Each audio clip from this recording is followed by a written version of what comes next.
So there's a lot in the forest, there's a lot in the environment, and if we find the right kind of leadership, then we can be a global player.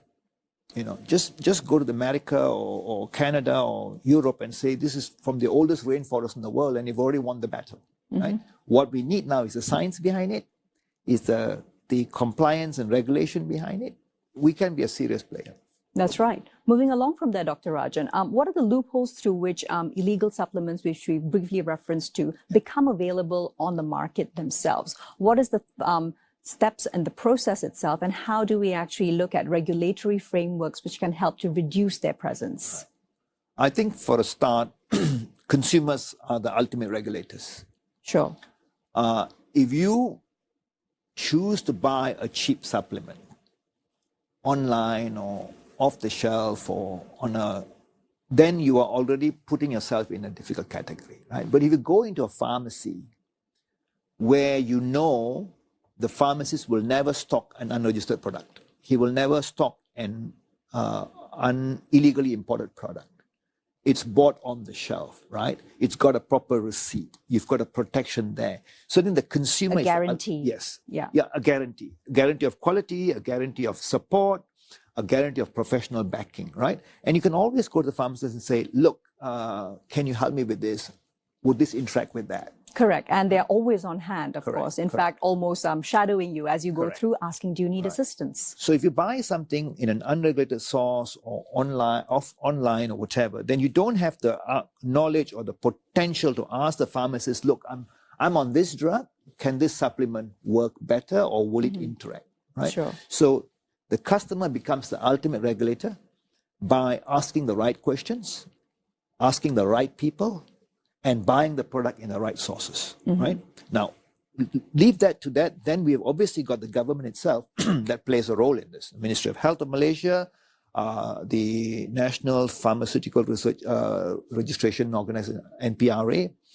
These are what we used to call the Drug Control Authority. They are the overall regulators, right? So in between the consumer and the regulator is the industry. That's right. And the industry players.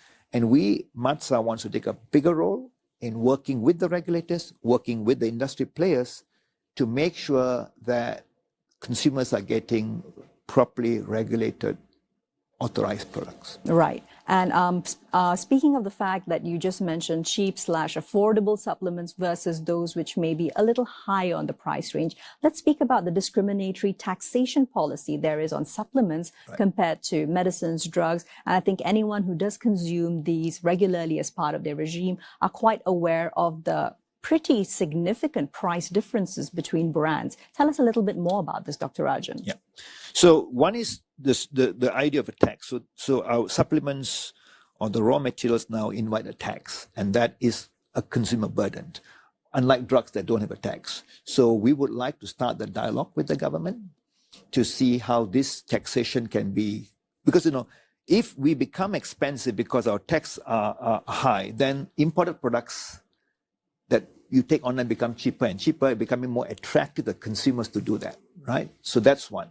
We also want to talk to the government about, every year when you do your income tax returns, you get tax rebates on buying medical insurance and buying computers. We also want to talk to the government about supplements. If you get supplements, you get a tax rebate. So it helps the consumer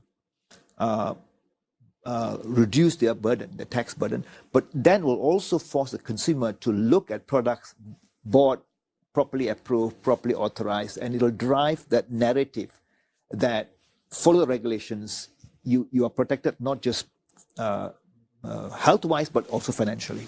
Yes.